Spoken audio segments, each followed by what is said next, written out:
you'd be asking then, so how do we practice mindfulness? What are the things we can do? And you've mentioned already meditation, which is one of the most common ways to practice mindfulness, and it requires maybe even 5-10 minutes of your time in the day. But I think the important thing is, because we are talking about being mindful throughout your day, so you're not going to be meditating 24/7. So the important thing is to take the benefit from that meditation, the consciousness that you gather from that, and try and then implement it in little areas of your life. And then the other way in which to practice mindfulness, and some of us do this in any case, maybe without knowing it or realizing it, is through exercise and being out in nature. So firstly, with being out in nature, we all of a sudden become very aware of where we're at and what's around us. We admire the beauty that's around us. So you automatically feel a lot better, right? That's being out in nature. So it brings your awareness to where you're at. With regards to exercise, and I think we speak many times, we speak about mind, body, soul. And out of those three, for example, the one thing we know for sure is in the present moment is the physical body. You know, the mind we know races, now and then the mind is present, but it's either in the future or it's in the past. But the physical body is always in the present moment. So why exercise works so well? Because it involves the physical body. It involves movement. And so it brings the mind naturally to where the body is at, which is in the present moment. Which brings us actually to the final point that we want to make, and that is prayer. And speaking about movement and the body, a lot of forms of prayer involves motion. Like we pray 5 times a day, for example, and that prayer involves motion. So it brings awareness back to the body, and it makes you very much present. And a nice thing about it, for example, for us personally, is that we have this reminder 5 times a day. So we have this structure 5 times a day that we go into, that we implement, and that structure consists of a subset of structures. So it involves certain movements, and if you bring the mind to those movements, you become very much more present. And so for me, the thing is, it's about extracting the benefit from that and then taking that benefit and implementing it in other aspects of your life. So a lot of the time, for example, we look at that 5 times a day as, you could look at it in 2 ways, I guess. Firstly, people could look at it as, why 5 times a day? That could be a hindrance to your day. So they see it as an obstacle, you know, cumbersome task to do exactly. Or you could look at it as, I'm practicing, one of the main benefits is I'm practicing mindfulness. That the structure that I have to perform this throughout my day is not a hindrance, but a growth point. Because it allows me to grow, because it allows me to implement discipline within my life. And no goal, for example, can be achieved without any form of discipline. So you start taking that discipline and you start implementing it in other aspects of your life. So you start becoming more aware of what you're doing. And as I said earlier, your main focus then is, when you're in prayer, for example, this is where I need to be, and I'm going to enjoy the experience. And if you approach everything else that you do outside of the prayer with that mindset, this is where I need to be, and I'm going to enjoy the experience, whether you're at work, or whether you're looking after your kids, or whether you're at school or studying, you almost certainly then be successful. So prayer is a very great opportunity to practice mindfulness.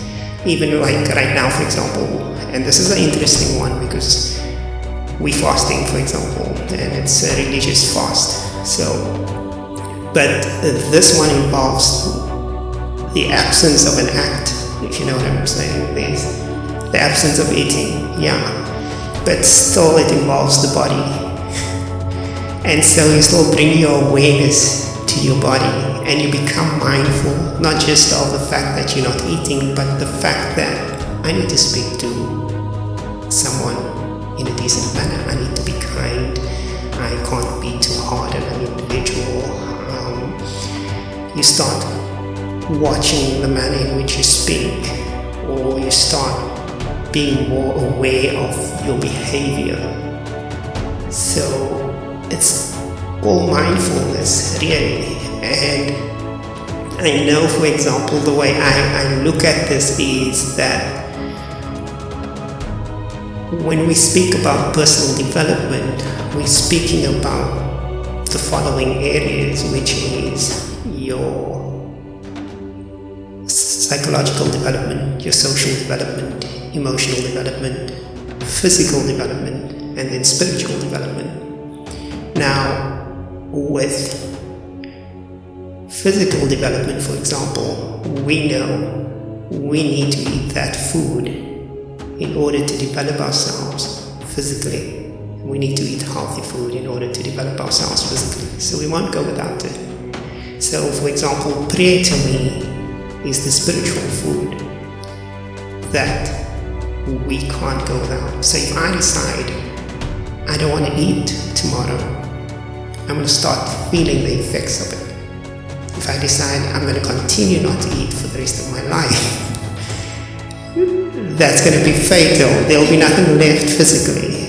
So if when I say that prayer, for example, is the spiritual food for your soul, then if you don't do it, it's going to result in an empty shell, in a way, with nothing really to connect to. And so it's there for our growth. And so I think a lot of people look at that and they think of prayer as a means to satisfy God, but it's in fact a means to an end that has been given to you to improve yourself here and now. And so, the instruction to perform prayer 5 times a day is in the Quran. Establish your salah, and salah means link. So what God is actually saying is establish your link with me. And it's so beautiful that you have this opportunity 5 times a day. What are you actually doing? You are doing the movements required, but you're very mentally present and conscious of what you're doing. And so usually, because it's so interesting, because sometimes you do the movements and then you forget where you were because you've actually become distracted. And so it's great to then just bring your mind back. But it's why I'm mentioning this is because a lot of people take prayer as, I'm just got to get it done. And then there's this belief around, if you don't do it, you will be punished by God. And that is such, if you were just to, in that moment, right now, change your perception and say, no, but this is here to benefit me. This is God saying, I need to 5 times a day put myself first. Quiet down my mind. Have this time for me. Say no to the world in that moment and be absolutely present. You'll notice when you come out of prayer, you feel very grounded, very aligned, very at peace.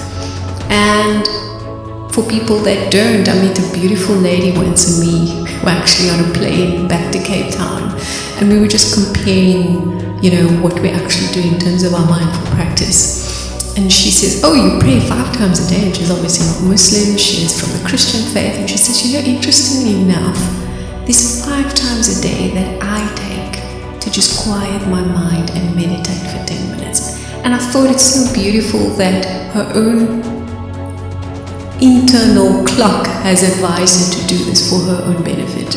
Not knowing, it's the first time she heard that we pray 5 times a day.